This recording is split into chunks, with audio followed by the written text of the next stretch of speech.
Hello all, welcome back to the another session of Cancer Care at American Oncology Institute, Mangalagiri. Today we have with us Dr. Srujana Joga, ma'am, consultant medical oncologist. We welcome you, ma'am, on behalf of American Oncology Institute, Mangalagiri. So, as a part of health talk, today's our topic is myeloma, ma'am. So, can you please explain me, ma'am, about what is myeloma? Yes, myeloma is the cancer of plasma cells. So plasma cells are basically white blood cells which help produce antibodies whenever we are exposed to any type of infection in the body, be it bacterial or viral. So an abnormal production of these plasma cells in the body is called myeloma. So what effects do we have when there is abnormal proliferation of these blood cells? Basically, these plasma cells are produced in the bone marrow. So when there is abnormal growth, there will be expansion of the bone tissue outside and there will be severe bone pains to the patient. And these abnormal cells will suppress the growth of the other cells also, leading to the lower blood counts of RBCs, other white blood cells and platelets sometimes also. And there will be abnormal exposure to infections also for these patients because the antibodies are not being produced normally. And there will be a kidney damage also because they secrete some abnormal proteins which get clogged in the kidney and cause kidney damage. That is why myeloma is not a single entity. Even though it arises from cancer cells of one variety, the effects are multiple. Yes. Thank you, ma'am. Ma'am, who are at the risk of developing this myeloma? So, myeloma is a very rare cancer affecting around 7 out of 1 lakh people around the world.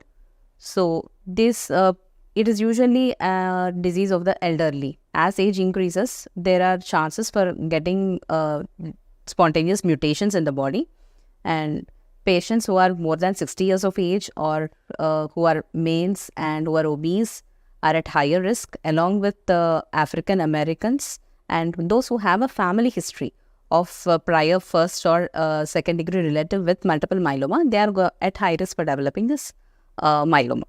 Yes. What could be the signs and symptoms of this myeloma? So, as I have told earlier, the plasma cells are produced in the bone marrow. So, patients will be having bone pains all over the body, be it over the back, pelvis, hip or over the shoulders. Multiple sites pains will be there. And there will be a lot of fatigue, weakness because of decreased production of the red blood cells. There will be decreased hemoglobin, that is anemia. So patients will be having fatigue and they are more at risk for developing frequent infections like cough, respiratory tract infections or urinary tract infections. And sometimes if they develop kidney failure, they'll be having swelling of the lower limbs or puffiness of the face, decreased urine output. And these patients, when the bone is getting weakened and these things, the calcium in the bones will be released into the blood. So the high calcium levels will be there and they might be having excess of thirst or passing of urine frequently. And sometimes when there is more amount of calcium, even the patient may have drowsiness and confusions also. How it will be diagnosed? What are the investigations or diagnostics used to perform this, to diagnose this, ma'am? So with these symptoms, if any patient comes, usually myeloma, we get a hint from the symptoms as well as the basic blood test what we do. That is the CBC, KFT, LFT. In the CBC, there will be anemia and a high ESR. And sometimes kidney functions will be elevated. That is the creatinine will be elevated, has sometimes hypercalcemia. It is a high amount of calcium in the blood will be there.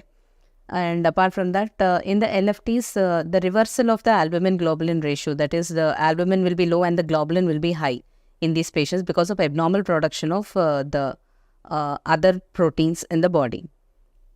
And apart from the blood test, the main clinching diagnosis is the serum protein electrophoresis, where an extra M band for the myeloma is detected.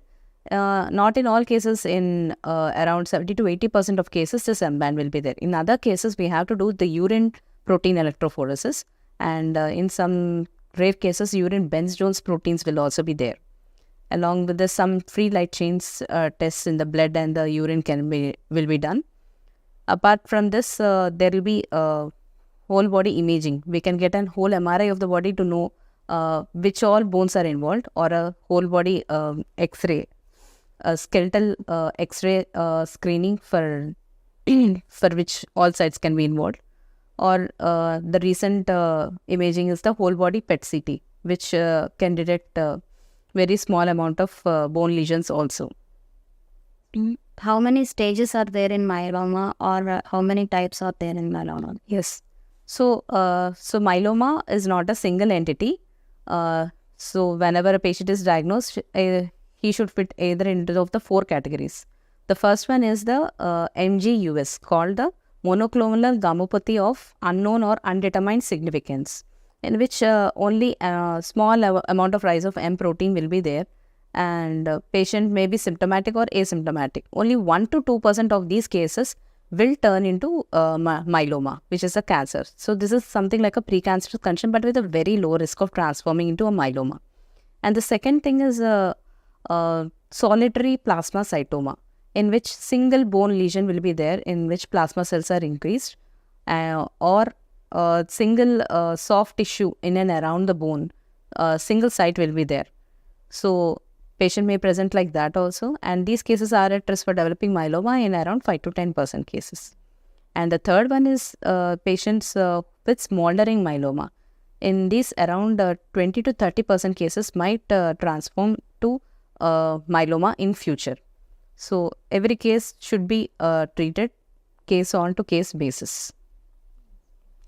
And depending on the stages, these are the basically the stages or the types of myeloma. Yes. What are all the treatment options for this myeloma, ma'am?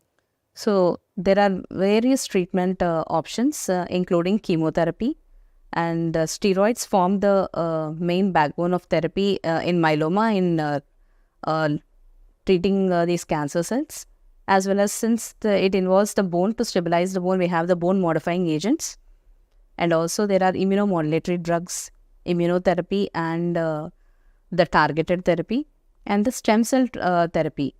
That is, usually it will be autologous stem cell transplants in these cases, in which patients' own healthy cells will be taken, and high dose chemotherapy will be given, and again the patient is getting transfused the healthy stem cells, so that totally the marrow, that's the bone marrow, is being replaced by the healthy normal cells. Is myeloma is preventable, ma'am?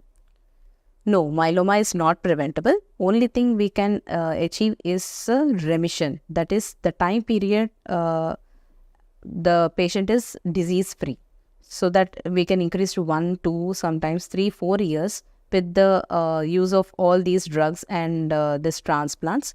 We can maintain the remission time to a longer period, so that we can detect the disease at relapse, and patient has a longer survival and is treated at a later stage when there is relapse. Is myeloma or multiple myeloma are the same, ma'am? So myeloma is, as previously told, all the 4 stages of myeloma, that is the MGUS, solitary plasmacytoma, smoldering myeloma, and myeloma, from the very, very early stage to the very severe cancer stage. Whereas multiple myeloma is the last stage of myeloma, where multiple sites of the body are involved. Do all patients diagnosed with the myeloma will have the same treatment, ma'am? No. So as there are different stages, even for a myeloma patient, a multiple myeloma patient, the treatment depends on the risk stratification. We usually stage the patients based upon RIS staging, where 3 parameters are taken into account. That is the serum beta-2 microglobulin, albumin, and LDH. So they are classified, and also the cytogenetics, that is the gene abnormalities they are having. Based upon that, they are stratified into standard risk or the poor risk candidates. So the standard risk or good risk candidates will be given chemotherapy and followed by maintenance therapy for 2 years. Whereas the poor risk patients, they are definitely going to have a relapse in the future.